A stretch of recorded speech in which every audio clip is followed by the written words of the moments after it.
नमस्कार, मैं हूं विपनेश माथुर और न्यूजीलैंड में आपका बहुत बहुत स्वागत है। आज हम अपने खास कार्यक्रम में बात करेंगे प्रधानमंत्री के दौरों पर उठ रहे सवालों पर। पहले लालू यादव और अब अजय माकन। प्रधानमंत्री के विदेशी दौरों पर दोनों के ही सुर एक जैसे हैं। एक ने कहा पीएम एनआरआई हो गए हैं, तो दूसरी ओर से आवाज आई कि पीएम तो देश में ही रहते नहीं है।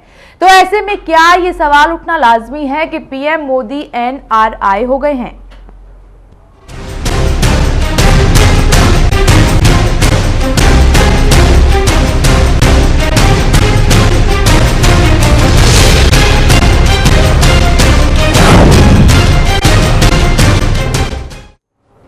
बात ठीक है कि प्रधानमंत्री ने कम समय में इतने ज्यादा दौरे कर लिए और शायद ही भारत का कोई ऐसा प्रधानमंत्री हुआ हो जिसने इस तरीके से तूफानी दौरे किए हों। लेकिन मसला यह भी है कि इन दौरों को फिजूल करार देना कितना सही है। क्या इन दौरों के बाद प्रधानमंत्री को एनआरआई कह दिया जाना वाजिब है या फिर सिर्फ और सिर्फ राजनीति का ही ये एक हिस्सा है?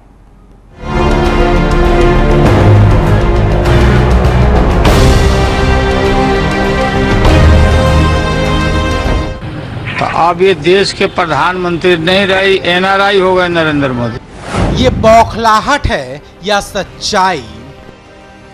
हमारे प्रधानमंत्री जी जो कि आजकल देश में कम और विदेश में ज्यादा रहते हैं, ये गुस्सा है या महज आरोप? अब ये देश के प्रधानमंत्री नहीं रही, एनआरआई हो गए नरेंद्र मोदी। ये विरोध का तरीका है या हकीकत की दास्तां? अजय माकन और लालू यादव की जुबान यूं ही नहीं फिसली है, इसे मजबूर होना पड़ा है। और मजबूर इसलिए होना पड़ा है क्योंकि हमारे पीएम आजकल देश में कम और विदेशी टूर पर ज्यादा हैं तो हैं, लेकिन क्यों हैं इसे भी लालू यादव और कांग्रेस को जान लेना चाहिए। नरेंद्र मोदी 6 महीने के अपने कार्यकाल में अब तक 7 विदेशी दौरे कर चुके हैं और हाल के 10 दिनों के भीतर पीएम ने भारत आसियान सम्मेलन, G20 सम्मेलन के साथ ऑस्ट्रेलिया और फिजी का दौरा पूरा किया है। ऐसा शायद पहली बार देखा जा रहा है कि भारत का कोई प्रधानमंत्री लगातार विदेशी दौरों पर है। इन दौरों में भी मोदी ने मेक इन इंडिया के लिए कंपनियों को भारत का न्योता दिया, वहीं आसियान और ऑस्ट्रेलिया के साथ मुक्त व्यापार समझौते का रास्ता भी साफ कर दिया। अब तक कहां और कब गए नरेंद्र मोदी? मोदी ने 16 जून से भूटान यात्रा के साथ अपने विदेशी दौरे का आगाज किया था। भूटान के बाद उन्होंने नेपाल और जापान में द्विपक्षीय दौरा किया। वो संयुक्त राष्ट्र के महासभा को संबोधित करने अमेरिका गए और वहां भी वो द्विपक्षीय दौरे पर रहे। इसके बाद ब्रिक्स सम्मेलन के लिए पीएम मोदी ब्राजील गए। प्रधानमंत्री ने म्यांमार की यात्रा और पूर्व एशिया सम्मेलन में 11 से 13 नवंबर को हिस्सा लिया। इसके बाद प्रधानमंत्री नरेंद्र मोदी 14 से 18 नवंबर को G20 सम्मेलन में भाग लेने के बाद ऑस्ट्रेलिया पहुंच गए। प्रधानमंत्री ने 17 नवंबर को सिडनी के ओलंपिक पार्क में भारतीय मूल के लोगों को संबोधित किया। 18 नवंबर को ऑस्ट्रेलिया के प्रधानमंत्री के साथ कैनबरा में द्विपक्षीय वार्ता की और 19 नवंबर को वो फिजी के दौरे पर चले गए। पीएम मोदी जगह जगह गए और हर जगह से कुछ ना कुछ लेकर जरूर आए। हालांकि इन यात्राओं का क्या परिणाम निकलेगा या अब तक की यात्राओं से भारत को क्या मिलेगा, इस पर सवाल जरूर खड़ा है। अर्थशास्त्रियों की माने तो मोदी की इन यात्राओं से भारत में निवेश या इंफ्रास्ट्रक्चर डेवलपमेंट के क्षेत्र में कोई बड़ा ऐलान सुनने में भी वक्त लगेगा। हालांकि मोदी की यात्रा की जापान और चीन के राष्ट्रपति की भारत यात्रा के बाद कुछ एक निवेश प्रस्ताव सामने आए हैं, लेकिन राजनीति के सूरमाओं को प्रधानमंत्री के दौरे अखर रहे हैं। अखर इसलिए रहे हैं क्योंकि विरोधियों के पास एक तो हमला करने को हाथ खाली हैं और दूसरा ये कि उनके सामने मोदी लहर को खत्म करनी एक बड़ी चुनौती भी है।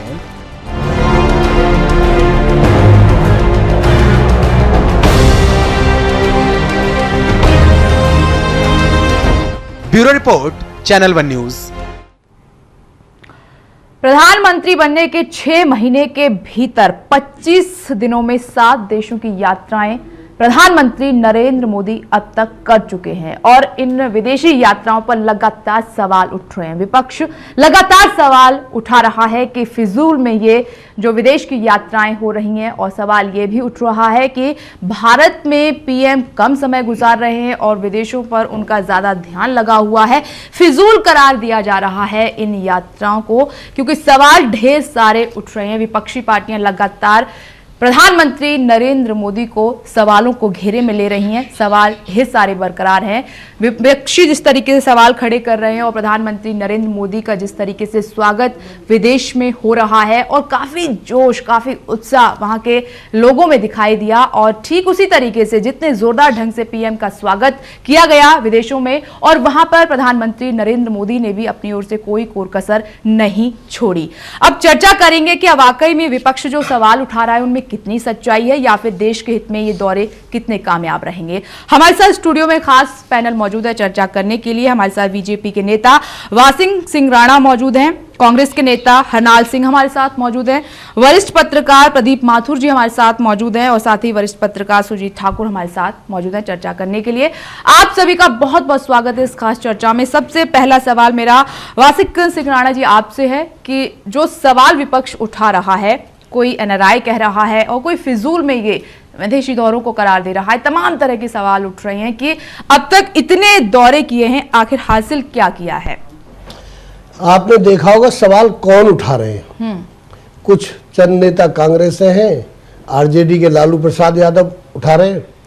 इनके सवालों का जो जवाब है यहाँ की जनता दे रही है।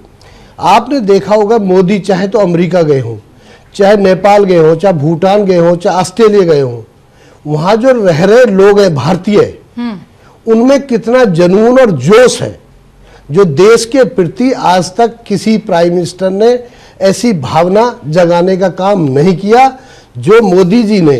ये लोग वो लोग हैं अमेरिका के अंदर जो बहुत अच्छी पोजीशन में, बड़े मजबूत लोग हैं, बड़े वहां के बड़े कारोबारी लोग हैं, जो लोग मिलकर के सब आज इंडिया के साथ पूरे हिंदुस्तान, पूरे वर्ल्ड के जो इंडियंस हैं, उन्होंने मजबूती से मोदी को स्वीकार किया है और मोदी को बिल्कुल मजबूती से मदद करने की कोशिश कर रहे हैं, जिससे हमारा देश आगे बढ़ेगा।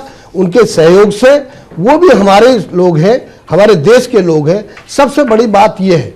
नंबर 2, आपने देखा होगा जब जब वो गए उसके बाद ये चुनाव होते हैं, देश की जनता ने हर जगह मोदी के नाम पे वोट देके उसको जिता के मोहर लगाई है। तो कोई पार्टी किसी को अच्छा कहे या बुरा कहे, इसका अधिकार उनको नहीं है, देश की जनता को है। वो फैसला करती है कि क्या सही है या दौरे गलत है, और उन्होंने मोहर हमेशा लगा दी। आगे चुनाव आ रहे, जनता फिर मोहर लगा देगी कौन सही है कौन गलत है।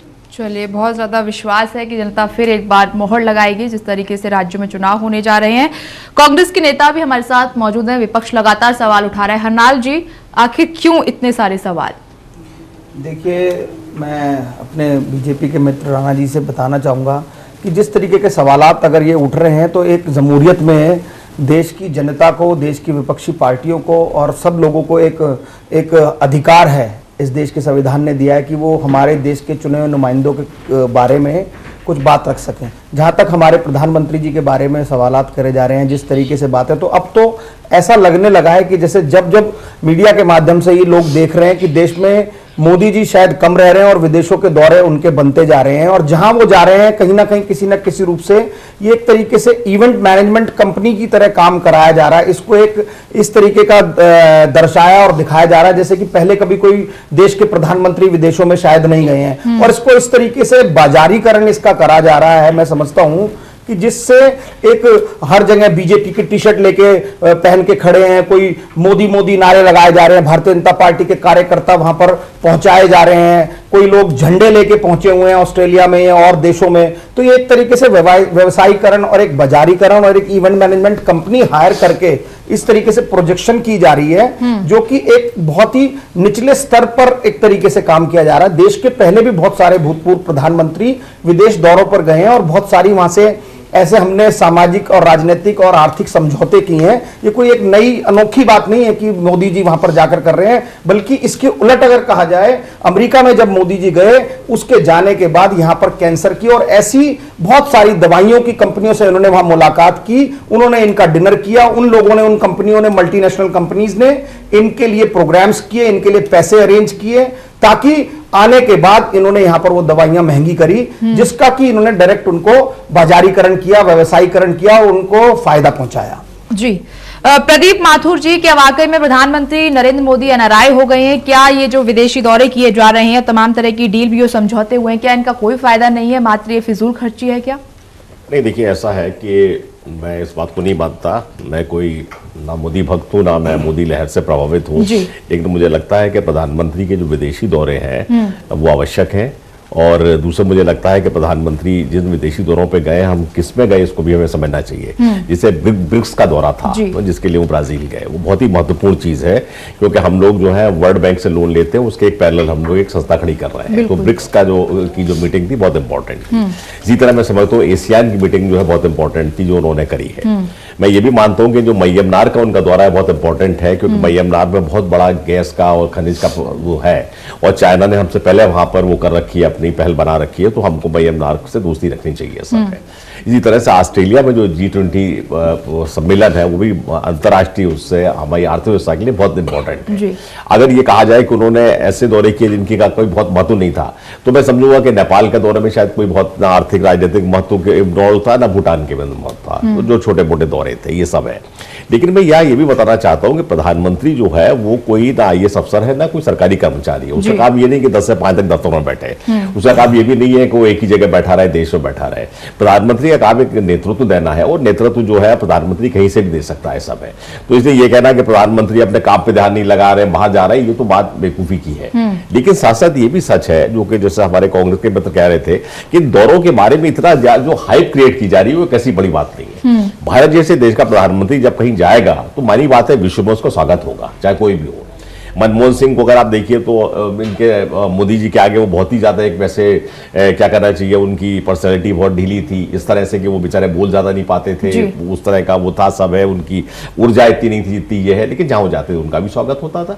और अगर आप पीछे जाए, अगर आप भूतकाल में जाए, तो मैं समझता हूँ कि इंदिरा गांधी का, नेहरू जी के दौरे बहुत ही ज्यादा वो करते थे। तो हर एक प्रधानमंत्री जो भारत का है जहां भी जाएगा वहां पर भारतीय मूल के लोग उसका आदर करेंगे, सम्मान करेंगे, उनको उससे एक इमोशनल बॉन्ड बनेगा, और साथ साथ ही ये है कि वहां की सरकार है वो भी उनका स्वागत करेगी। बिल्कुल। तो मैं समझता हूं कि ये जो इनका जो स्वागत हो रहा है मोदी जी का, उसमें कोई एक्स्ट्राऑर्डिनरी बात नहीं है। लेकिन साथ साथ ये कहना है कि मोदी जी जो है दौरे करके एनआरआई हो गए हैं या उन्हें देश के काम में ध्यान नहीं जा रहा है, मैं समझता हूं ये बेवकूफी की बात है। जी सुजीत ठाकुर जी, आप किस तरीके से इन दौरों को देख रहे हैं? फायदे के रूप में देख रहे हैं, या जिस तरीके से विपक्ष सवाल उठा रहा है, तमाम तरह की बातें कही जा रही है प्रधानमंत्री नरेंद्र मोदी को लेकर, क्या ये वाकई में सच है या फिर मोदी लहर को रोकने का ये तरीका है विपक्ष की ओर से? देखिए, जैसे माथुर साहब ने कहा, उन्होंने सारी बातें स्पष्ट कर दी हैं। मुझे लगता है कि वही बातें सही हैं। प्रधानमंत्री के विदेशी दौरे क्यों करते हैं, प्रधानमंत्री क्या कर रहे हैं, ये सवाल नहीं। सवाल जो विपक्षी पार्टियों का, मुझे जहाँ तक लगता है, उनका भी ये प्रॉब्लम है, प्रधानमंत्री वहाँ क्यों जा रहे हैं या क्या समझौते कर रहे हैं। वो जो मोदी लहर और जो पॉपुलैरिटी बाहर जाकर के दिखाते हैं, जो इवेंट मैनेजमेंट की बात कर रहे हैं, मुझे नहीं पता इवेंट मैनेजमेंट है या नहीं है, लेकिन वहाँ के जो एनआरआईज हैं विदेशों में बसे हुए, उसको मोदी जी लुभाने का एक नया उन्होंने अपना तरीका या उनका स्टाइल है, वो फंक्शन करते हैं, लोगों को आकर्षित करते हैं जो भारतीय मूल के लोग हैं। और आपने देखा अभी जो 10 दिन का दौरा था, उन्होंने ऑस्ट्रेलिया में बहुत ही तरीके से बातें रखी कि जो भी एनआरआईज हैं ऑस्ट्रेलिया में हैं वो काफ़ी सक्षम हैं, वो भारत में आए और वहाँ पर शौचालय में और छोटे छोटे अपने गांव में जहाँ पर भी वहाँ पर कुछ काम करें डेवलपमेंट के। तो वो जो बाहर बसे हुए लोग हैं उनको भी आकर्षित करें, जो वो भारत में रह करके चुनाव के दौरान करते थे। मुझे एक बात और, पॉलिटिकली यहाँ पर कांग्रेस है, जो विपक्षी पार्टियां हैं, यहाँ पर उनको प्रॉब्लम हो रहा है, क्योंकि सलमान खुर्शीद साहब का बयान आया था कि भारत से ऑस्ट्रेलिया ले गए 70,000 लोगों को। अब ये बहुत ही अतार्किक चीज लगता है कि भारत से कोई भी इतना बड़ा इवेंट में 70,000 लोगों को प्रधानमंत्री लेकर के अगर जा रहे हैं, और शायद जब सबूत मांगा जाए तो वहां पर नाकामयाबी मिले तो नहीं, और तो इस तरह की बातें हो रही हैं जिसमें कोई नई बात नहीं है। अक्सर नेताओं को ऐसी स्टेटमेंट देने की आदत है जिनकी कोई बुनियाद नहीं होती है। जी वासिक जी, यहाँ पर सवाल ये भी उठ रहा है कि जो डील हो रही है, समझौते हो रहे हैं, इतना आसान नहीं है कि विदेशी जो कंपनियां हैं उनको इस तरीके से लुभाया जाए या इतनी जल्दी वो तैयार हो जाए। काफी जो अर्थशास्त्री हैं इस बात को मानते हैं कि इतना आसान नहीं होगा, ये सब काफी वक्त लगेगा इनमें। देखो, पिछले 10-15 साल में जो संबंध है हमारे आसपास के देशों से बहुत खराब थे। आप नेपाल की हालत देखो, चीन ने पूरा कब्जा कर लिया। श्रीलंका में इतना भारी इन्वेस्टमेंट चीन ने कर दिया। म्यांमार पे आप कहीं भी ऐसी जगह आपने नहीं छोड़ी कि जहां आपका थोड़ा भी सम्मान हो या देश को कोई हमारी स्पेस हो। लोगों के दिल से हमारे देश की जो भावना है वो खत्म होती जा रही थी। मैं नहीं कहता कि रातों रात कोई बहुत बड़ा इन्वेस्टमेंट आ जाएगा रातों रात, पर जो ये हमारे बर्फ पड़ी हुई थी बहुत दिन पुरानी, वो धीरे धीरे उसको पिघलाने का काम कर रहे हैं, देश का सम्मान बढ़ाने का काम कर रहे हैं। और आपने देखा होगा, चाहे तो वो जापान गए हों, वहां का प्रधानमंत्री अपने प्रोटोकॉल छोड़ के इनके साथ कोटो में आता है और 5 दिन साथ रहते हैं। तो ये एक तरह से उनके मन में एक भावना जगी कि ये आदमी ऐसा है कि जो कुछ करेगा, जो जिसमें कुछ दम है। आपने ऐसे ऑस्ट्रेलिया में देखा कि वहां का प्राइम मिनिस्टर किस तरह से उसकी बॉडी लैंग्वेज थी, अपना कह रहे मेरे भाई है मोदी। तो देखिए, जब आप भावनात्मक जुड़ोगे किसी चीज से, तभी वो आप अमेरिका में वहां का राष्ट्रपति कह रहे हैं कि he is man of action. तो इस तरह की जो सोच इस देश के नेता के बारे में बन रही है, तो जो पुरानी चीज है, जो बर्फ पड़ी हुई है, जो कांग्रेस ने चारों तरफ संबंध खराब किए हर एक कंट्री से, उसको धीरे धीरे सुधार कर और उसके बाद नेक्स्ट स्टेप धीरे धीरे इन्वेस्टमेंट वाली बात आ रही है और गाड़ी पटरी पर चढ़ेगी। इसमें थोड़ा समय लगता है और इसके रिजल्ट बहुत ही अच्छे आने वाले हैं। सवाल यहाँ पर ये उठ रहा है कि भारत को विदेशी दौरों से क्या मिला है? अब तक निवेश के लिहाज से देखा जाए तो कुछ खास फायदा नहीं हुआ है। हालांकि गुजरात को छोड़कर वहां पर जापान और चीन की ओर से कई प्रस्ताव जरूर मिले हैं, वो भी दिल्ली मुंबई इंडस्ट्रियल कॉरिडोर को देखते हुए। निवेश के हिसाब से इतना फायदा नहीं हुआ, ये सवाल भी उठ रहा है। मैं आपसे ये तो कह रहा हूँ कि ये बात आपकी, पहले एक वायुमंडल तैयार हो रहा है। एक दिन में रातों रात कोई कहने से सारी चीजें लेके हमारे पास नहीं आएगा, पर पहले आपको नींव तो किसी मकान अगर आपने बनाना है तो नींव खोद के अपने ईंट से नींव जड़ाओगे ना, उसी तरह से सारी दुनिया में। यानी आप यहाँ पर ये कहने की कोशिश कर रहे हैं कि जो पिछली सरकारें रही हैं उन्होंने इस क्षेत्र में और कुछ काम नहीं किया, क्या नए सिरे से बीजेपी इस तरीके से काम नहीं हुआ? मैं आपको ये कहना चाह रहा हूं कि जहां भी जा रहे हैं भाई, हमारे रिश्ते अच्छे नहीं बहुत सारी कंट्रियों से। आप नेपाल एक छोटा सा देश है, आपने हालात देखी थी, क्या हालत थी उस देश की। तो आसपास के सारे देशों से हमारे संबंध अच्छे नहीं थे, अब धीरे धीरे सुधर रहे हैं। और पश्चिमी देशों से भी, इधर ऑस्ट्रेलिया, सब देशों से एक माहौल मोदी जी ने बनाने का काम किया है और एक नेतृत्व सारी दुनिया को देने की, खुद दिशा देने का काम मोदी जी पूरे वर्ल्ड में जाके ये अपने आप को प्रेजेंट करते हैं कि भारत वो नहीं है कि किसी के पीछे लगने वाला, ये अब देश को दिशा देने की ताकत रखता है। वो लीडरशिप की उनमें गुण है और वो इसको आगे बता पाने में कामयाब भी रहे। जी हरनाल जी, आपका जो सवाल आप उठा रहे हैं, जिस तरीके से वासिक जी ने बताया, ये भी आपकी देन है, क्योंकि रिश्ते अच्छे नहीं रहे आपकी सरकार में। वहां पर काम कर रहे प्रधानमंत्री नरेंद्र मोदी और उनको ये सब करना पड़ रहा है। अगर आप अच्छा काम करते तो आज देश में ज्यादा तरक्की हो जाती उस हिसाब से। देखिए, मैं आपसे एक बात अपने मित्र को बताना चाहूंगा कि अगर जिस तरीके से बात कह रहे हैं कि विदेशों से हमारे रिश्ते और देशों से रिश्ते अच्छे नहीं थे, तो ये कहना सरासर गलत है। और जिस तरीके से माथुर साहब भी फरमा रहे थे कि कुछ पूर्व प्रधानमंत्री को ढीली ढाली छवि थी, तो मैं अगर कहता हूं कि उनकी इतनी दूरदर्शी सोच थी और वो इतने इंटेलेक्चुअल डॉक्टर मनमोहन सिंह जी व्यक्ति थे, शायद तभी जापान का सबसे सर्वोच्च अवार्ड उनको अभी जापान की सरकार ने दिया। और जहां तक रिश्तों की बात है, तो दिल्ली में मेट्रो जो चल रही है वो जापान के कोलैबोरेशन से जो चल रही है, वो शायद हमारे यूपीए के रिजम में ही चल रही थी। इसके अलावा आप अगर नेपाल की बात करते हैं, तो नेपाल की तो हमने हमेशा आगे बढ़ के मदद की अपने छोटे भाई के रूप में। हमें चाहे वह माओवादियों की बात हो, चाहे वह सरकार गिरने की बात हो, हमने हमेशा नेपाल से आर्थिक राजनीतिक संबंध सारे बेहतर ही रखे हैं। इसके अलावा डॉक्टर मनमोहन सिंह जब फाइनेंस मिनिस्टर थे, उसी दौरान हमने खुला बाजार किया, जिसके बाद देश में सही मायनों में तरक्की आई। तो अगर यह कहा जाए कि कांग्रेस की सरकारों ने कुछ नहीं किया और आज मोदी जी आकर ही कोई अनोखा काम कर रहे हैं, वो मिलने मिलाने का काम कर रहे हैं, तो मैं समझता हूं ये कोई नई बात नहीं है। इससे पहले देश के बहुत सारे प्रधानमंत्रियों ने बहुत अच्छे अच्छे काम विदेशों में जाकर अपने राजनीतिक, आर्थिक, सामाजिक तौर पर किए हैं, बड़े समझौते किए हैं, बड़ी डीलें की हैं। लेकिन इसको मोदी जी की सरकार और मोदी जी एक इवेंट की तरह पेश कर रहे हैं, एक हाइप कर रहे हैं, और इसको सारा एक कंपनी की तौर पर पेश किया जा रहा है। नहीं, ये भी कहा जा रहा है बीजेपी की ओर से कि ये तो मात्र टीस है विपक्षियों, खासकर कांग्रेस की, कि डाइजेस्ट नहीं हो रहा है ये सब कुछ, इतना अच्छा काम पीएम कर रहे हैं। देखिए, हमें डाइजेस्ट होने की बात ये नहीं है। भारत के प्रधानमंत्री वो सबके प्रधानमंत्री, हमें इसमें गौरवान्वित होने का विषय है कि अगर वो बाहर जा रहे हैं और कोई ऐसी बात कर रहे हैं, लेकिन कहीं ना कहीं उससे कुछ रिजल्ट निकालने की जरूरत है। जब देश में आप समझिए कि कैंसर जैसी, तो वक्त तो दीजिए थोड़ा सा कि इन्होंने वक्त मांगा था 100 दिन में काला धन वापस लाएंगे।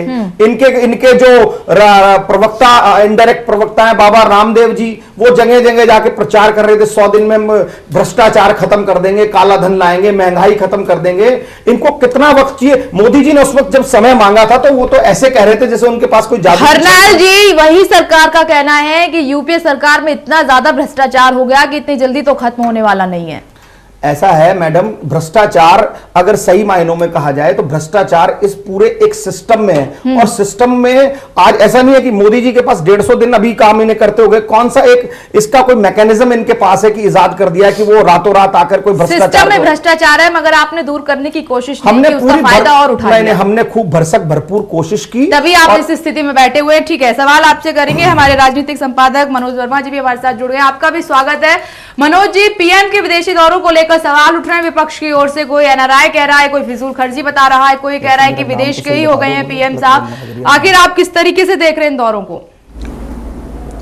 नहीं, देखिए, जो भी प्रधानमंत्री जो विदेश दौरों पर जा रहे हैं, चाहे वो अमेरिका गए हों या अभी ऑस्ट्रेलिया गए हों, देश के पूर्व में भी प्रधानमंत्री जाते रहे हैं इस प्रकार के दौरों पर। यह कूटनीतिक रिश्तों बनाने का ही एक जरिया है कि एक प्रधानमंत्री दूसरे देश में जाए और अपने देश की बात को, अपने देश के वातावरण को, चाहे वो निवेश से संबंधित हो या देश में सौहार्द से संबंधित हो, वहां जाके बात अपनी रखता है। मैं हमेशा एक बात कहता रहा हूं, हिंदुस्तान की आजादी के बाद से अब तक जितने प्रधानमंत्री हुए हैं, सभी ने अपनी अपनी क्षमता के हिसाब से योगदान दिया है, लेकिन नरेंद्र मोदी जी अपनी आक्रामक शैली से देश को एक अंतरराष्ट्रीय स्तर पर जो छवि दिलाने की कोशिश कर रहे हैं, मुझे उसमें कुछ भी नकारात्मक नजर नहीं आता, बल्कि इसमें फिलहाल संदेश एक ये छुपा हुआ है कि भारत की छवि अगर अच्छी बनेगी तो अधिक निवेश भी आएगा और भारत की प्रतिष्ठा भी बढ़ेगी। जी, अधिक निवेश भी आएगा और भारत की प्रतिष्ठा भी बढ़ेगी। यहाँ पे प्रदीप माथुर जी, इस बात से आप कितना इत्तेफाक रखते हैं कि पहले विदेशों के साथ यूपीए सरकार में इतने अच्छे रिश्ते नहीं थे, अब वहां पर प्रधानमंत्री नरेंद्र मोदी उस लेवल पर काम कर रहे हैं ताकि जो रिलेशन है वो अच्छी हो जाए और उसके बाद आगे का रास्ता साफ हो जाए? देखिए, एक तो मैं आपको ये बताऊं कि जो विदेश नीति है या जो सरकार है, वो एक अविरल बहने वाली धारा है। तो अब ये नहीं कह सकते कि कल तक नहीं चल रही थी आज चलने लगी, ये तो बात गलत है। और जो पूरी विदेश नीति है वो हमारी जो है वो एक खास तरह से प्रभावित है। और मैं आपको ये बताऊं कि विदेश नीति जब से भारत आजाद हुआ है, जब से हम एक गणराज्य बने, तो 1952 से लेकर आज तक की जो हमारी विदेश नीति है उसमें कोई मूलभूत परिवर्तन नहीं आया है जी। इसका कांग्रेस से या बीच में एनडीए की सरकार से या मोदी सरकार से कोई मतलब नहीं है, क्योंकि विदेश नीति जो है देश के राजनीतिक हितों के लिए होती है और वो सर्वोपरि होते हैं, वो पार्टी और सरकार से ऊपर होते हैं। दूसरी बात ये कह रहा है कि जैसे कि जापान से संबंध जो है ये लोग बना रहे हैं, ये गलत है। जापान के राष्ट्रपति जो है भारत आए थे और वो उनका हमने यहाँ पर स्वागत किया सब है। ईस्ट लुक ईस्ट पॉलिसी की जो पूरी जो बात है वो भारत के हित में भी है, लेकिन उसको मनमोहन सिंह की सरकार के जमाने में शुरू किया गया था। मोदी जी अभी जो गए हैं, जापान गए या फिजी गए या ऑस्ट्रेलिया गए, उसी जो लुक ईस्ट पॉलिसी जो बनी थी उसी को आगे बढ़ाते हुए गए मतलब। और मैं समझता हूँ कि इनको उसको मानना भी चाहिए, इसमें कोई बुरी बात भी नहीं है। आपको एक चीज का वो कहते हैं कैंडिडेट भाई, अगर मान लीजिए किसी ने बड़े ने आपसे का काम किया है तो आप उसको आगे बढ़ा रहे हैं, इसमें कोई दिक्कत की बात नहीं है, तो इसको आपको मानना चाहिए यहाँ पर सब। सब है। अब सवाल जो से पूरा पूरा आता है वो ये है कि इनका विदेश जाना जरूरी है, क्योंकि सब जो है सब है। ये कहना है कि मनमोहन सिंह के जमाने में सबसे संबंध खराब थे, ये भी सही नहीं है। मतलब मैं समझता हूँ मनमोहन सिंह सरकार ने जिस तरह से विदेश नीति करी उसमें संबंध जो बहुत अच्छे थे। अमेरिका से उन्होंने जो न्यूक्लियर डील जो प्राप्त किया, मैं समझता हूँ ये बहुत ही मुश्किल काम था, बहुत मुश्किल काम था। और जो कि हम लोगों ने 91-2-3 में जबकि वाजपेयी जी के जमाने में जबकि जो परमाणु टेस्ट हुए थे, उसके बाद जैसी दुनिया नाराज थी भारत से परमाणु के मामले पे लेकर के, उसको सबको ठीक करके और उसको इस लेवल पे लाना कि वो हमको जो है न्यूक्लियर डील साइन कर देंगे और हमको जो है फ्यूजन मटेरियल देंगे, बहुत बड़ा उनका अचीवमेंट था। तो मैं समझता हूं कि हम लोग को जो विदेश नीति अपनी उसको एक छोटे छोटे जो राजनीतिक जो मसले इससे ऊपर होकर देखना चाहिए। मैं ये बताना चाहता हूं, जब मैंने ये कहा मनमोहन सिंह ढीले डाले थे, तो मेरा मतलब ये था कि इंटेलेक्चुअली ढीले डाले थे, बहुत विद्वान आदमी। मेरे कहने का मतलब ये था कि उम्र की वजह से उनका ऊर्जा का लेवल उतना नहीं था जितना। क्या वजह ये थी कि करने नहीं दिया? ये बेकार की बात है। प्रधानमंत्री कहता है नहीं करने दिया तो ये तो गलत बात है, ये तो बेवकूफी की बात है कि प्रधानमंत्री को कोई काम ना करने दे। मैं इन बातों को नहीं मानता। मतलब मैं आपसे ये सब ये कह रहा था कि उनकी जो ऊर्जा का लेवल था वो, क्योंकि उनकी उम्र ज्यादा है, वो बेचारों के बाईपास हुआ था सबका, जो उनका जो ऊर्जा का लेवल था वो मोदी जी के मुकाबले कहीं कम था। मोदी जी का ऊर्जा का लेवल बहुत ज्यादा है और मैं समझता हूं कि ये जो है अगर इसको मैच किया जाए पिछले वर्षों में तो शायद सिर्फ राजीव गांधी ऐसे होंगे जिनका ऊर्जा का लेवल इतना होगा, इंदिरा गांधी का किसी जमाने में था। मतलब ये सब मैं एक मिनट, तो मैं ये नहीं कह रहा था कि उनका हुआ है, मैं मनमोहन से खुद बहुत आदर करता हूं। मैं आपसे बताना चाहता हूं कि जो पूरी विदेश नीति है ये एक निरंतर प्रवाह है।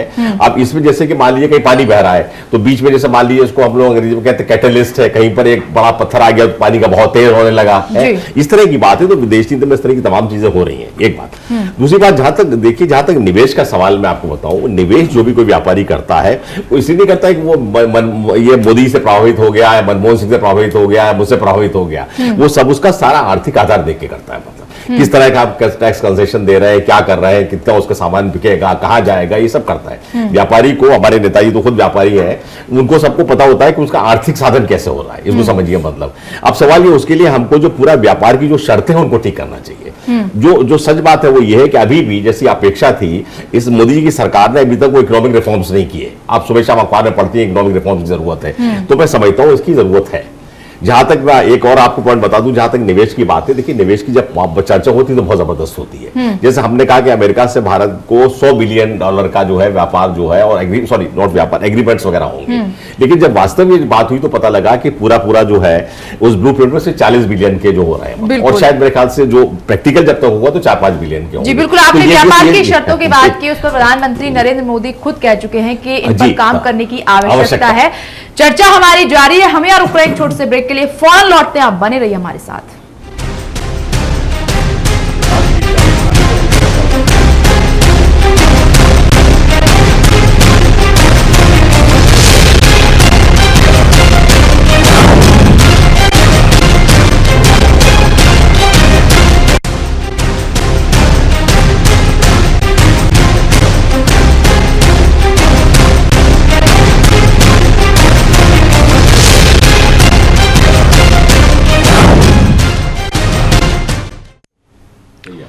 चर्चा आज हमारे इस पर हो रही है कि क्या प्रधानमंत्री नरेंद्र मोदी वाकई में एनआरआई हो गए हैं, जिस तरीके से विपक्षी पार्टियां सवाल उठा रही हैं। क्या इन दौरों से देश को कोई फायदा नहीं हुआ है या आगे नहीं होने वाला है? इन्हीं सवालों को लेकर हम चर्चा कर रहे हैं, जवाब जानने की कोशिश कर रहे हैं कि आखिर में सच है क्या।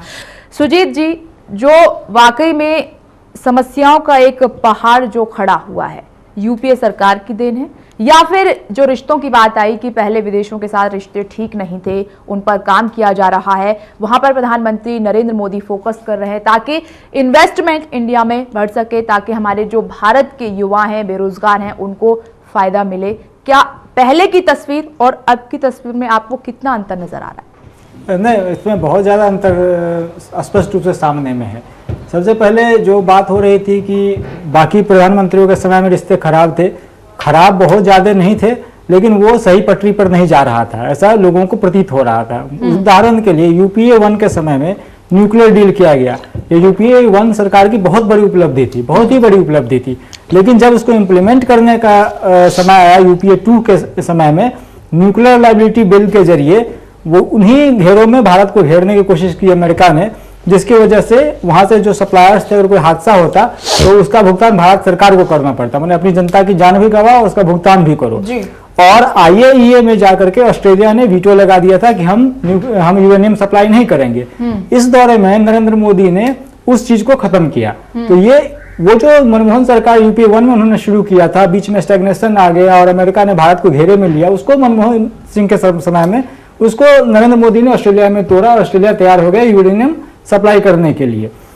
दूसरी बात है कि जो विदेश हैं, आप श्रीलंका में चाइना घुस गया, नेपाल में माओवादी वहां पर नेपाल में घुस गए थे, वहां पर चीन चाह रहा था कि वहां पर वर्चस्व बना ले। पाकिस्तान के साथ रिश्ते आपके कैसे हैं, बहुत ही स्पष्ट रूप से वो ठीक नहीं कभी भी रहे। घुसपैठ अभी भी होता है, पहले भी होता था, लड़ाई झगड़ा अभी भी, लेकिन उन्होंने एक कड़क मैसेज दिया, उन्होंने बातचीत बंद कर दी। एक संकेत था, उसका क्या फायदा हुआ नहीं, लेकिन एक स्ट्रॉन्ग स्टेट की नरेंद्र मोदी ने वहां पर अंतर्राष्ट्रीय मंच पर जाकर के रखा। तो स्टैग्नेशन जो था उसमें स्पीड आया, जैसा माथुर साहब ने कहा कि पहले भी चल रहा था सब कुछ, लेकिन स्टैग्नेशन था, वो जो फ्लो था वो कम हो गया था यूपीए 2 के समय में।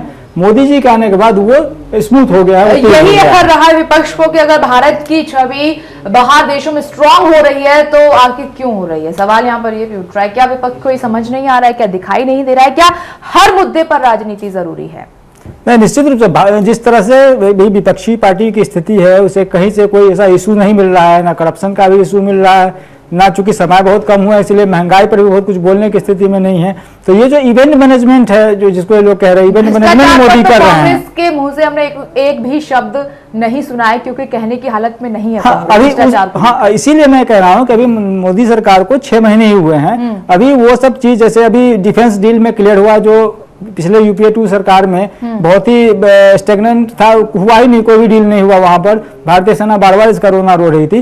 अब वहां हुआ, तो वहां पर अब सीएजी रिपोर्ट आएगी पार्लियामेंट में, वहां कुछ ना कुछ होगा। अरुण जेटली ने पहले ही ये संकेत दे दिया कह करके कि सीएजी जो है अपना काम करे, वो उसको एजेंडा ना बनाए, हाइप ना करे। इसका मतलब है कि अब कुछ समय बीतने के साथ कुछ इस तरह की बातें हो सकती हैं जो है, लेकिन अभी विपक्ष के पास यह कहने का समय नहीं, कुछ मुद्दा नहीं है कि सरकार ने कुछ गलत किया या सही दिशा में नहीं जा रही है। जी मनोज वर्मा जी, विदेशी दौरे पहले भी हुए हैं और अब भी हो रहे हैं। उन पहले के दौरों में और अब के दौरों में आपको कितना अंतर नजर आ रहा है भारत की छवि को लेकर? देखिए, जैसे माथुर साहब कह रहे थे कि विदेश नीति के मोर्चे पर या विदेश नीति के संबंध में भले देश में सरकार किसी की रहे, चाहे मनमोहन सिंह प्रधानमंत्री हो या अभी नरेंद्र मोदी हो, मोटे तौर पे हमारे यहाँ विदेश नीति पे बहुत ज्यादा कोई असर पड़ता नहीं है। ये आजादी के बाद से लगभग एक सभी सरकारों ने परंपरा निभाई है, चाहे केंद्र में भाजपा की सरकार हो या कांग्रेस की सरकार रही हो। विदेश नीति पे बहुत ज्यादा हम लोगों के यहाँ मतभेद भी उस तरह उजागर नहीं किए जाते हैं। लेकिन जिस प्रकार से नरेंद्र मोदी प्रधानमंत्री बने हैं, जो आप अंतर पूछ रही हैं, मुझे सबसे बड़ा अंतर यह लगता है कि पिछले 10 सालों में भारत की छवि दुनिया में एक ऐसे देश की बन रही थी कि जहां पर घोटालों पे घोटाले होते हैं, जहां पर आर्थिक रूप से भारत एकदम गर्त में जा रहा है, जिसकी अर्थव्यवस्था चौपट हो रही है, रुपया डॉलर के मुकाबले लगातार गिर रहा है। मोदी जी के प्रधानमंत्री बनने के बाद से एक कड़ा संदेश पूरी दुनिया में जा रहा है कि भारत आतंकवाद को बर्दाश्त नहीं करेगा। जी, ग्रोथ रेट जो है वो भी अपने सबसे निचले स्तर पर आ गई थी, इसकी चिंता यूपीए सरकार को बिल्कुल मैंने वही बात कही, अर्थव्यवस्था चौपट हो रही थी, डॉलर के मुकाबले रुपया बराबर गिर रहा था। देखिए, किसी भी देश के दुनिया में खड़े होने के लिए उसकी क्रेडिबिलिटी बहुत जरूरी है। मैं ये नहीं कह रहा हूं कि भारत की क्रेडिबिलिटी दुनिया में नहीं है, लेकिन जिस प्रकार का पिछले 10 सालों में एक पार्टी के नेताओं ने और यूपीए सरकार ने आचरण किया, उसने देश की छवि को बिगाड़ने का काम किया। उदाहरण के लिए न्यूक्लियर डील की गई, लेकिन किस प्रकार से संसद में उसे पारित कराया गया, किस प्रकार से सांसदों को खरीदे गया, किस प्रकार से गड्डियां संसद में लहराई गई, यह भी दुनिया ने देखा। इन सबने देश की छवि को दुनिया में बिगाड़ने का काम करा। मुझे ऐसा लगता है जिस बात को कांग्रेस पार्टी कह रही है कि इवेंट मैनेजमेंट किया जा रहा है, मुझे हर्ज इसमें कुछ नहीं लगता। अगर इवेंट मैनेजमेंट से देश की छवि सुंदर होती है, अच्छी होती है, तो इसमें बुराई क्या है? भाई मनमोहन सिंह भी ये काम कर लेते, किसने रोका था? हरनाम जी, किसने रोका था? आप भी तो कर सकते थे इतना, कुछ क्यों नहीं कर पाए? क्यों भ्रष्टाचार इतना बढ़ गया? महंगाई चरम पर थी और रुपया लगातार गिर रहा था, अर्थव्यवस्था का क्या हाल था? इस ओर आपका ध्यान क्यों नहीं था? सर, जनता ने आपको ढेर सारे मौके दिए, आप क्यों नहीं कर पाए इतना? देखिए, मैं इस बात को इस लहजे में बताना चाहूंगा कि अगर सही मायनों में कहा जाए, जैसा कि मेरे दोस्त भी फरमा रहे हैं सब लोग, कि विदेश नीति में बहुत ज्यादा परिवर्तन ना कोई मोदी जी इसको अलग ट्रैक पे ले जा रहे हैं, ना कोई और पिछली पूर्ववर्ती सरकारों ने किया, लेकिन सही मायनों में बार बार कांग्रेस पर भ्रष्टाचार के आरोप लगाकर अगर आप ये साबित कर रहे हैं, तो मैं ये कहना चाहूंगा कि इस देश में ये पहली ऐसी सरकार थी जिसके कि कैबिनेट मिनिस्टर अंदर जेल में रहकर आए हैं और हमने भ्रष्टाचार को कतई बर्दाश्त नहीं किया।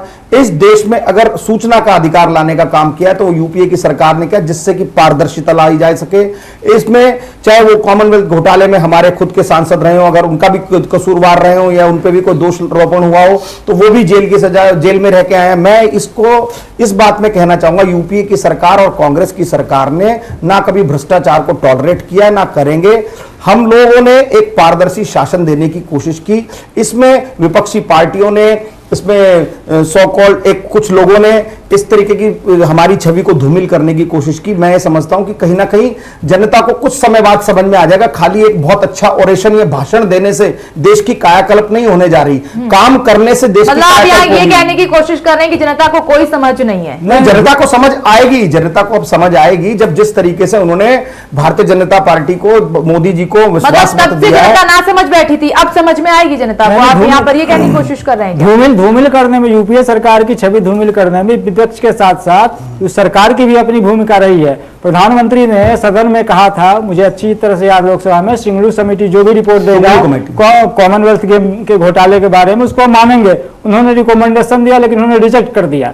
तो आपने तो खुद भी छवि अपनी खराब की। उस दौरान अगर हो जाती शीला, उस दौरान भी हमने, तो आपकी बहुत प्रतिष्ठा बची होती। आप सुनिए, हमने उस दौरान भी कॉमनवेल्थ के तुरंत बाद प्रधानमंत्री ने शुंगलू कमेटी बिठाई जिसकी रिपोर्ट दी, सीएजी ने भी उसके बाद दिया। जिस दौरान सीएजी वो रिपोर्ट दे रही थी उस दौरान भारतीय जनता पार्टी के ये अरुण जेटली साहब कह रहे थे कि सीएजी बहुत अच्छा काम कर रही है। आज सीएजी जब इनकी सरकार के समय में ये बातें रख रही है तो वो कह रहे हैं सीएजी अपने दायरे में रहे, सीएजी का काम इसमें सरकार के काम में दखलंदाजी करने का नहीं है। हरनाथ जी, आप मान क्यों नहीं लेते हैं कि आपके पास आज की डेट में ऐसा कोई मुद्दा नहीं है जिस पर आप अपनी आवाज को बुलंद कर सके? बस एक मुद्दा हाथ लग गया है, वो विदेशी दौरा, उसी को लेकर आपकी जो सरकार, आपकी जो नेता हैं वो तमाम तरह के बातें कर रहे हैं जिनका कोई मतलब ही नहीं है, वजूद नहीं है उन बातों का। ऐसा कोई मुद्दा है जिन पर आप वाकई में सरकार से सवाल जवाब कर सकते हैं? बिल्कुल, सवाल जवाब करने के हमारे पास बहुत मुद्दे हैं। अभी पार्लियामेंट के सेशन में आप देखेंगे कि कितने मुद्दों पर हम इसके सवालात उठाएंगे और आगे भी उठाते रहेंगे, क्योंकि इसका कहीं हार जीत से कहीं ये तय नहीं होता कि हम एक मजबूत विपक्ष की भूमिका में खड़े रहेंगे, देश की जनता के लिए साथ। वो मौका भी कहा दिया जनता ने आपको? ठीक है, जनता, आपको नहीं, हमने जनता का निर्णय हाथ जोड़कर स्वीकार किया है और जमहूरियत में हमेशा ऐसे होता रहता है। अगर आप देखें तो भारतीय जनता पार्टी को तो बहुत बार मौके नहीं मिले 1980 से, तो क्या वो राजनीति करना बंद कर देते? राजनीति में हमेशा अप एंड डाउन चलते रहते हैं। हमने जनता का निर्णय स्वीकार किया और हम जनता के साथ खड़े हैं।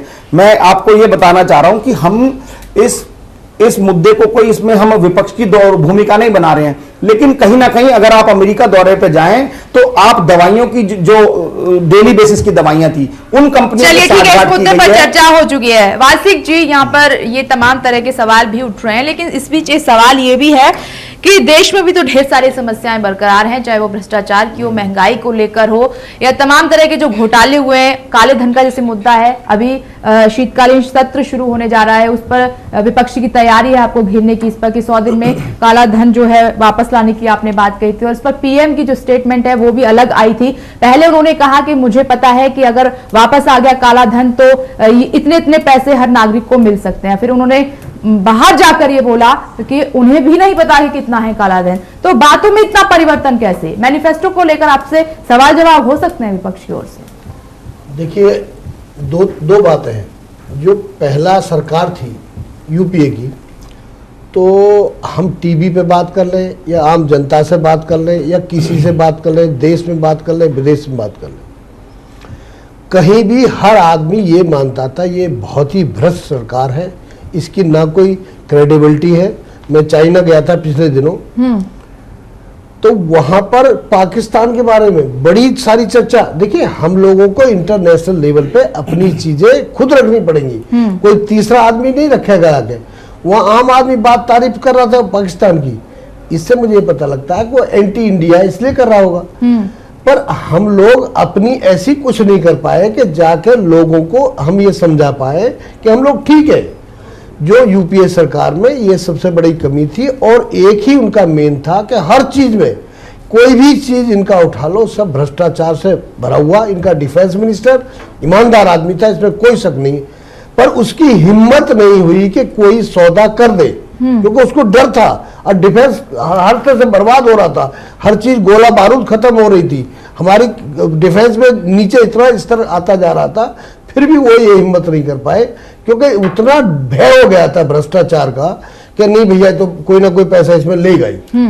और जहां तक आदरणीय मनमोहन सिंह का, मैं बहुत उनका आदर करता हूं और बहुत ही अच्छे आदमी है, पर माफ करना, वो कभी भी एज ए पीएम उन्होंने अपना रोल कभी नहीं देश के सामने अब दुनिया में रखा। उन्होंने कमजोर प्रधानमंत्री की एक इमेज बनाई। ऐसा लग रहा था, इसमें सच्चाई है कि नहीं मुझे नहीं मालूम, ऐसा लग रहा था कि सोनिया गांधी इस सरकार को चला रहे थे। जहां तक ये सवाल कह रहे पार्लियामेंट में उठाने की, उठाई थी सवाल इनके आदरणीय राहुल गांधी ने, बैल में आगे बैठ गए, और जिस दिन डिबेट हो रहा था उस दिन पार्लियामेंट ही नहीं गए।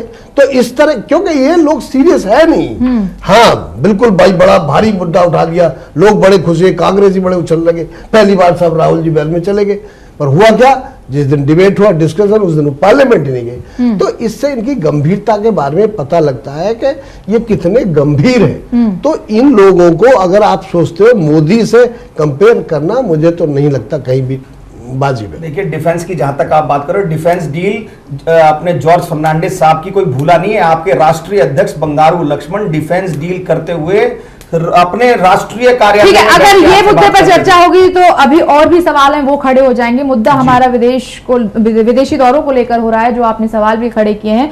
प्रदीप माथुर जी, सवाल यहाँ पर यह भी उठ रहा है कि लालू प्रसाद यादव और कांग्रेस के जो सुर हैं वो अभी एक से लग रहे हैं, दोनों तरफ से एक जैसी ही बातें कही जा रही हैं। तमाम ये जो छोटी छोटी पार्टियां हैं वो महागठबंधन बनाने की कोशिश कर रही हैं, और अभी जो निगाहें विदेशी दौरों को लेकर हैं, तो क्या इस तरीके से प्रधानमंत्री नरेंद्र मोदी का सामना ये लोग कर पाएंगे, या फिर वाकई में उनकी तरह काम करके दिखाना पड़ेगा?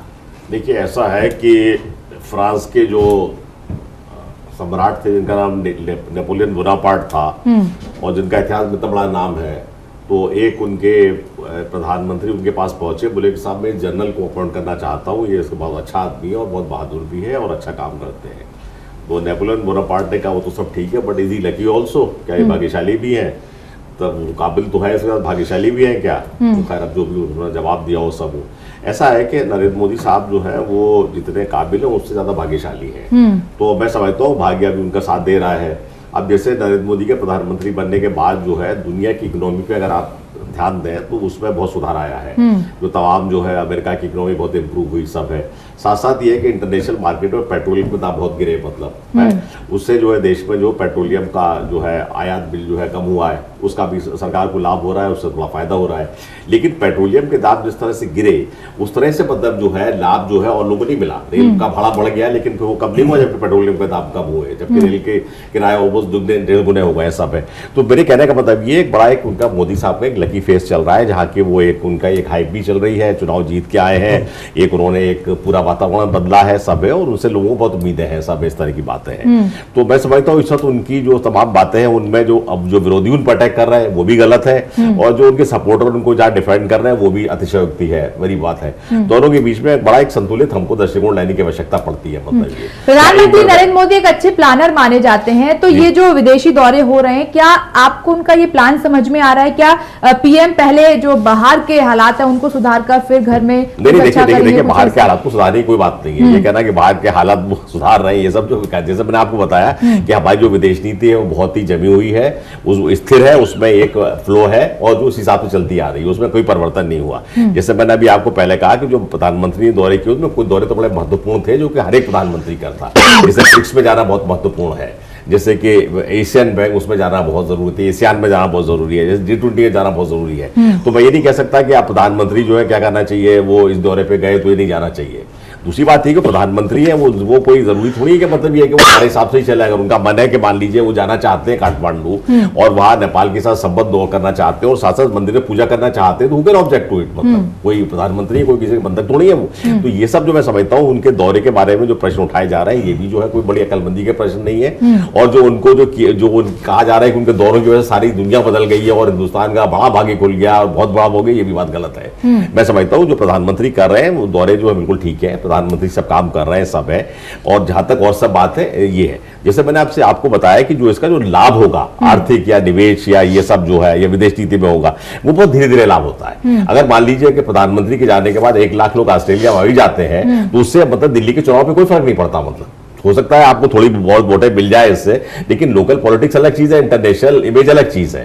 तो आपको इन बातों को समझना चाहिए। तो मोदी के प्रशंसकों को भी समझना चाहिए कि इसको इतने हाइप ना बनाए, उनके विरोधियों को भी समझना चाहिए कि प्रधानमंत्री के विदेशी दौरे करने में कहीं कोई दिक्कत नहीं होनी चाहिए। जी सुजीत जी, जो फैसिलिटीज प्रधानमंत्री नरेंद्र मोदी विदेशी जो लोग हैं भारत आते हैं टूरिज्म के लिए अच्छा है, काफी उनको फैसिलिटी देने की उन्होंने जो बातें कही हैं, लेकिन सवाल यहाँ पर ये उठ रहा है कि क्या भारतीयों को भी वही सुविधाएं, उस तरीके की सुविधाएं विदेश में मिल पाएंगी? बहुत अच्छा प्रश्न किया आपने। निश्चित रूप से सही है। माथुर साहब ने जैसे नेपोलियन बोनापार्ट का उन्होंने उदाहरण दिया, तो मुझे भी एक याद आ गया कि चाणक्य के पास जब चंद्रगुप्त मर गए थे युद्ध के समय, उन्होंने पूछा कि क्या भाग्य मेरा साथ देगी, तो उन्होंने जवाब दिया था कि भाग्य बहादुरों का साथ देती है। मतलब अगर टैलेंटेड है आप तो भाग्य आपका साथ देगी, अदरवाइज भाग्य साथ नहीं देगी। बिल्कुल। रही बात नरेंद्र मोदी वहां गए, उन्होंने 2-3 चीजें जो की जो मनमोहन सिंह नहीं कर पाए या नहीं समझ पाए या पता नहीं जो भी वजह रही हो उसके, उन्होंने वहां जाकर के कहा कि 65% यूथ हमारे 35 एज के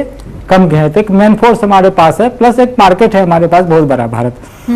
उन्होंने जो प्रवासी भारतीय रहते हैं वहां पर, उनके लिए तो उन्होंने सुविधाओं की घोषणा की, लेकिन हमारे जो बच्चे वहां जाते हैं ऑस्ट्रेलिया में, जिनके साथ मारपीट होती है, इस तरह की घटनाएं होती है, अमेरिका में वहां पर जॉब में और वहां पर वो वीजा करना मैं भूल गया, जो भी है उसमें वहां पर प्रॉब्लम आता है, उसको वहां पर एड्रेस नहीं किया गया, इसको उन्होंने एड्रेस नहीं किया। तो मुझे लगता है कि अगर उस चीज को भी वहां पर होता है या कहीं पीछे चला रहा तो मुझे है कि आखिर पीएम ने इन समस्याओं को क्यों नहीं उठाया वहां पर, क्यों? एक थोड़ा सा इंटरव्यू आपको बताऊं, जैसे प्रधानमंत्री ने अपने ऑस्ट्रेलिया दौरान ये कहा कि हम जो ऑस्ट्रेलिया से लोग भारत आएंगे उनको हम वीजा ऑन अराइवल देंगे।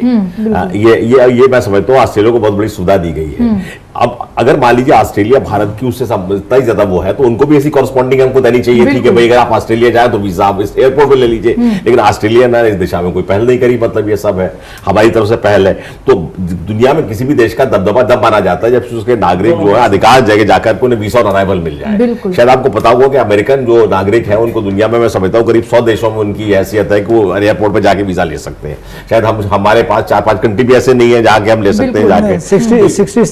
67 का लिस्ट है, वो छोटे छोटे कंट्री, बड़े प्रमुख कंट्री इंडिया का। अरे अब वो तो बड़े कंट्री अमेरिका में मिल जाए और बड़े कंट्री में नहीं है जी। तो कहने का मतलब ये कि उसमें समय लगेगा, सब ये सब है, बात हो रही है, सही पहल हो रही है जी। तो ये मनोज जी आपसे भी मेरा यही सवाल है कि जो प्रधानमंत्री नरेंद्र मोदी बाहर के जो लोग हैं उनको जो सुविधाएं देने की कोशिश कर रहे हैं, उन्होंने ऐलान वहां से कर दिया, तो क्या हमारे जो भारतीय हैं उनको भी वो सुविधाएं देंगे विदेशी? मुझे लगता है कि अभी जो प्रधानमंत्री के ये दौरे हुए हैं वो शुरुआती हैं। देखिए अभी 5 साल का समय सरकार के पास है। मोदी जी वहां जा रहे हैं, देश में एक बहुमत वाली सरकार पिछले 2 दशकों में आई है। इस सरकार की अपनी नीतियां हैं। इन नीतियों के और प्रधानमंत्री के दूसरे देशों के साथ, वहां के प्रधानमंत्री राष्ट्राध्यक्षों के साथ बातचीत के बाद जो भी वातावरण बनेगा, मुझे लगता है वो जमीन पे जो योजनाएं उतरेंगी उसमें थोड़ा सा हमें इंतजार करना चाहिए। ऐसा नहीं अभी 6 महीने तो सरकार को खुद हुए हैं, देश में ही योजना बन रही है, अभी उनका क्रियान्वयन ही सही से नहीं हो पा रहा है, हम विदेश में फल की इच्छा करने लगे। अरे भाई पहले वातावरण बनेगा, बातचीत होगी, 1-1.5 साल लगेगा। किसी चीज पे हम छूट दे रहे हैं, किसी से हम छूट मांगेंगे, कुछ चीजें हम वहां उठा रहे हैं। काले धन के मुद्दे की बात कहा, अभी हमारे कांग्रेस के मित्र कह रहे थे, काले धन के मुद्दे पे भी प्रधानमंत्री ने जोर शोर ढंग से उठाया है। अब उस पर कितनी कार्रवाई होगी, कितनी नहीं होगी, कम से कम साल भर तो इस सरकार को दीजिए। आप तो 10 साल में जो काम नहीं कर पाए, कुछ काम 65 साल में इस देश में नहीं हुए, हम चाह रहे हैं इस देश का प्रधानमंत्री नरेंद्र मोदी बन गया है, वो 6 महीने में कर दे सारे काम। ऐसा थोड़ी होता है भाई। ये विदेश दौरों का मामला है, ये देश की राजनीति का मामला नहीं है, ये देश की लोकल राजनीति नहीं है कि जिसपे हम तुरंत फैसले की उम्मीद कर रहे हैं, तुरंत परिणाम की उम्मीद कर रहे हैं। चलिए, मनोज जी का यहाँ पर ये कहना है कि वक्त देना चाहिए सरकार को, क्योंकि ये इतने छोटे काम नहीं है कि इतनी जल्दी हो जाएंगे, क्योंकि यूपी सरकार ने समस्याओं को जो पहाड़ खड़ा कर रखा है उसको खत्म करने में वक्त तो लगेगा। हरनाम जी, जो विदेशी दौरे हो रहे हैं, आप सवाल तो खड़ा कर रहे हैं और आज देश में जो समस्याएं बरकरार हैं, आप मानेंगे क्या जिम्मेदार आप ही हैं इसके लिए? देखिए, मैं आपको बताऊं कि जिस तरीके से विदेशी दौरों से किसी को कोई ऐतराज नहीं है, लेकिन जिस तरीके से विदेश नीति एक पे काम करना है वो आप करिए, इसमें कोई विपक्ष इसमें रोड़ा नहीं अटका रहा। भारतीय जनता पार्टी को पूर्ण बहुमत की सरकार भी मिली है, लेकिन कहीं ना कहीं इसको इतना ज्यादा ओवर हाइप करना, ऐसा दिखाना कि जैसे मोदी जी ने पहली बार कर दिया, मोदी जी जाके हजारों लोग इकट्ठे कर रहे हैं, रोडों पे घूम रहे हैं, कहीं कुछ चला रहे हैं, इससे तो ये संकेत तो बाहर से मिल रहा है, ऐसा संकेत कि जिस तरीके से बाहर के जो प्रेसिडेंट हैं, प्राइम मिनिस्टर हैं, वो जिस तरीके से प्रधानमंत्री नरेंद्र मोदी की तारीफ कर रहे हैं, ऐसा लगता है कि भारत को अब कोई असल मायनों में प्रधानमंत्री होती है।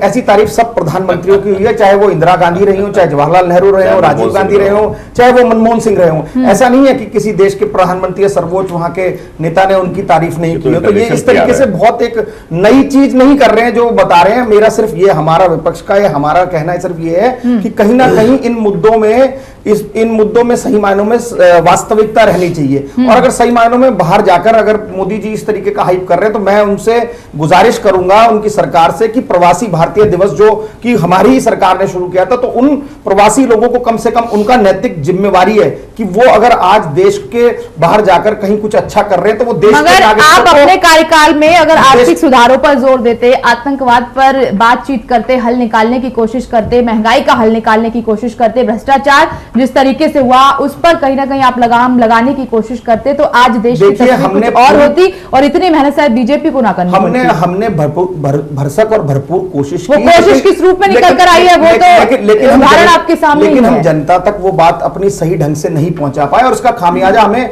भुगतना पड़ा। क्यों? सवाल तो यही उठ रहा है कि आप क्यों नहीं सही ढंग से अपनी बात को रख पाए? क्या ध्यान नहीं था या रखने की कोशिश नहीं की, या फिर एहसास हो गया था कि अब मौका नहीं मिलेगा, जो करना है अभी कर लेते हैं? नहीं, ऐसा कुछ नहीं है, क्योंकि कांग्रेस को कोई ऐसा सत्ता का लालच नहीं है। कांग्रेस सत्ता में बहुत बार रही है, तो हमें कोई ऐसा कोई नहीं था कि अभी मौका मिला है। कहना आपकी मजबूरी है आप कि कांग्रेस को सत्ता का लालच नहीं है। देखिए, कांग्रेस पार्टी एक विचारधारा, एक आंदोलन है। वो हम कभी भी देश में सत्ता के लिए नहीं आए। हमने यही केवल एक देश में ऐसी पार्टी है जिसने देश को आजाद कराने का काम किया है और सैकड़ों करोड़ों नेता इस पार्टी से निकले हैं और हमारी पार्टी इस देश के मूलभूत संविधान के आधार पर काम करती है। हम कोई इस देश को बांटने का काम नहीं करते। हमारी पार्टी की अपनी एक विचारधारा जिस पर हम खड़े हैं और अडिग हैं और इस पर हम खड़े रहेंगे।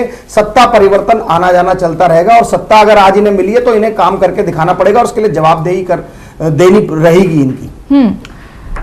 आपसे वासिक साहब सवाल यही है, जिस तरीके से कह रहे हैं हरनाम जी कि कोई नया काम नहीं हो रहा है, ऐसा कुछ आप लोग नहीं कर रहे हैं जिस पर वाहवाही लूटें। मैं एक बात आप कहना चाहता हूँ कि हमारे देश में 125 करोड़ लोग रहते हैं। जब तक हम अपने लोगों की मार्केटिंग नहीं करेंगे, इनको दुनिया में दिखाएंगे नहीं कि हमारे पास इतने यंग लड़के हैं, इतने यंग लोग हैं, तो बाहर अपॉर्चुनिटी के चांसेस नहीं बन पाएंगे। अब एक पूरी दुनिया में एक मैसेज दे, अब ऑस्ट्रेलिया है, वहाँ पॉपुलेशन बड़ी कम है, और भी कि यूरोप में जाओ बहुत कम, छोटी छोटी कंट्री है, बड़ी पॉपुलेशन कम है, अमेरिका भी इतना बड़ा मुल्क है, ये कंट्री दो ही है, चाइना और इंडिया।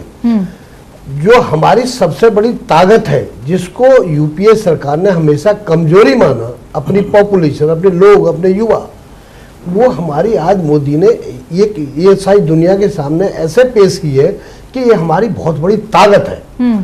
और उनको इस तरह की एजुकेशन देने की इस सरकार की प्लान है कि सारी दुनिया हम लोगों से कहे कि भाई हमारे टीचर दो, हमें नर्स दो, हमें दुनिया भर के छोटी छोटी चीज है, उनको अगर हम ट्रेनिंग देंगे तो हमारे जो नौजवान हैं उनको देश में ही नहीं बाकी सारी दुनिया में जॉब के बहुत सारे चांसेस बढ़ जाएंगे। और हमारे लिए, इस देश के लिए बहुत ज़रूरी है कि हमारे युवा को रोजगार मिले। अगर रोजगार तभी मिलेगा कि देश में भी हमको ऐसी अपॉर्चुनिटी लानी पड़ेगी।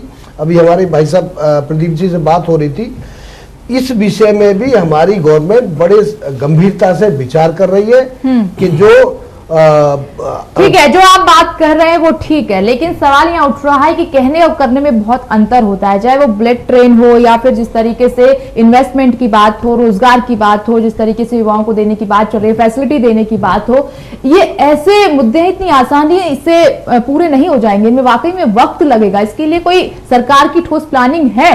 अगर वक्त लगेगा तो फिर सवाल उठेंगे। देखिए, मैं आपसे कह रहा हूँ, जब जीवन में आपका कोई ख्वाब ही नहीं होगा, आप ख्वाब ही नहीं देखेंगे तो पूरा क्या करेंगे? जब ख्वाब पूरा नहीं होता तो दर्द बहुत ज्यादा होता है। आप पहले ख्वाब तो देखो। इस गवर्नमेंट ने तो कोई ख्वाब ही नहीं देखा। एक मिनट, जब आप बोलते हो मैं बीच में नहीं बोलता। देखिए, इस गवर्नमेंट ने तो इस देश के युवाओं को या किसी को दिशा देने के काम नहीं किया। और मैं एक बात बताऊं आपको कि आदरणीय राजीव गांधी का मैं बहुत सम्मान करता हूं। उन्होंने स्पष्ट रूप से कहा था कि 85% हमारा जो पैसा है वो ऊपर ही बढ़ जाता है। भाई, देश के प्रधानमंत्री हो, आप ये बयान दे रहे हो तो इसका तो रास्ता आपको ढूंढना चाहिए था कि बयान देने से काम नहीं चलेगा। पर आज मोदी ये नहीं कह रहा। मोदी ये कह रहा है कि मैं ना खाऊंगा ना खाने दूंगा। ये देश को दिशा देने की बात है। चलिए ठीक है, हमारे पास वक्त की कमी है, प्रोग्राम को जल्द खत्म करना है। आखिरी कमेंट का समय हमारे पास नहीं है। हम भी उम्मीद करते हैं कि जिन तकलीफों को प्रधानमंत्री नरेंद्र मोदी महसूस कर रहे हैं वो जल्दी से तकलीफें जो हैं दूर हो जाएं, क्योंकि अक्सर नेताओं पर यही सवाल उठाती है जनता कि वादे तो कुछ और किए थे और किया कुछ और। हम चाहते हैं कि तस्वीर ऐसी निकलकर सामने ना आए। आप सभी मेहमानों का बहुत बहुत शुक्रिया इस खास चर्चा में शामिल होने के लिए। और इसी के साथ न्यूज़ लाइन में आज इतना ही। आप देखते रहिए चैनल 1 न्यूज़। नमस्कार।